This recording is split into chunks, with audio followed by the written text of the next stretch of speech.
Paul is with us. Paul is in Springfield, Massachusetts. Hi, Paul. Welcome to the Ramsey Show.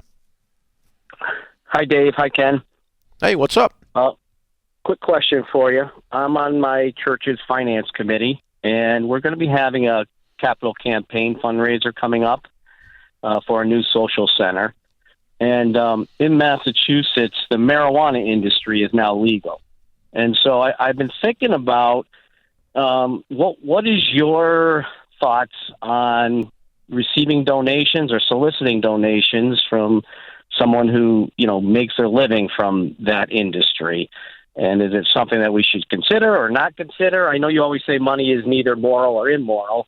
And even though I'm against it, should I not care about it, or should I care about it? Well, who are you? Are you talking about just walking out in the community and knocking on doors, or are these people in your church? There, people are in the church. They're in the church. Okay, so you have a guy that sells pot legally that goes to your church. Right. Does he tithe or give? I do not know that. Mm-hmm. Okay. What is your church's spiritual stand on this in the community? I think we're against it. But then I sort of say, well, if it was a liquor store, which, I'm not a big drinker at all, but, I don't think we'd have any problem with that. So then I'm like, is it just, am I trying to be overthinking it or not overthinking it?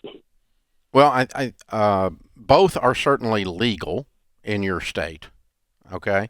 The question is how you all perceive it as a church, okay? From a spiritual viewpoint, if your pastor stands up in the pulpit and preaches against drinking under any circumstances, then even though a liquor store is legal, you shouldn't take money from them. That would be hypocritical. Agreed? Right.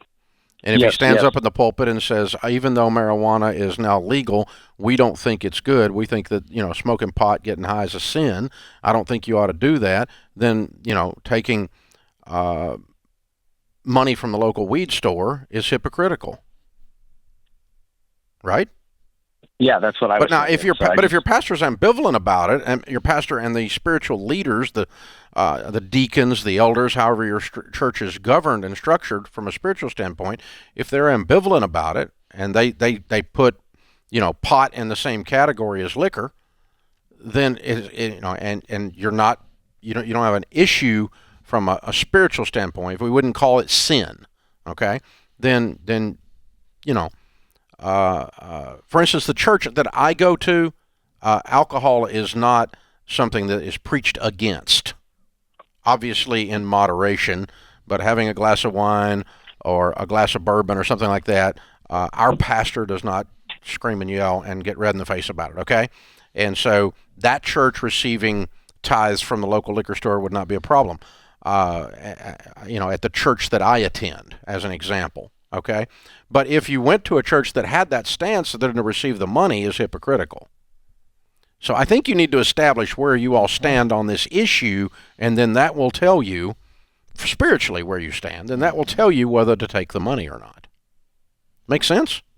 Yes, it does. And as a member of the finance committee, you've got to talk to church leadership about this, get their position on it as Dave's laid it out. I'll give you another example, okay? I'll give you another example. Most evangelical churches would be strongly pro-life, anti-abortion. Mm-hmm.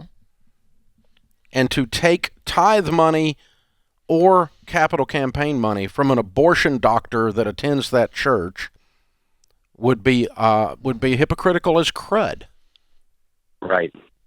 It's the money is not dirty, but the person that you're allowing them to attend the church because you hope you can change them. You hope you can lead them to a better way of life, a better way of living, a better set of activities. If you believe that what they're doing is wrong, okay?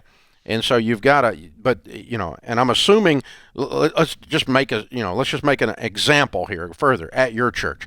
If your church says, hey, we don't believe smoking pot is okay from a spiritual standpoint, we don't believe that. If they take that stand, then they not only should not accept this money, but they also should begin to walk with their arm around this weed store owner and lead him into your way of thinking, or make him uncomfortable enough that he finds a church where it's okay to own a weed store, and that because it needs to be consistent in his spiritual walk, and we need to be clear about what is sin, what isn't in the way you all take a stand on stuff. But the money itself is not dirty. It's how we're treating the people kindly, and kindly disagree with them if we need to.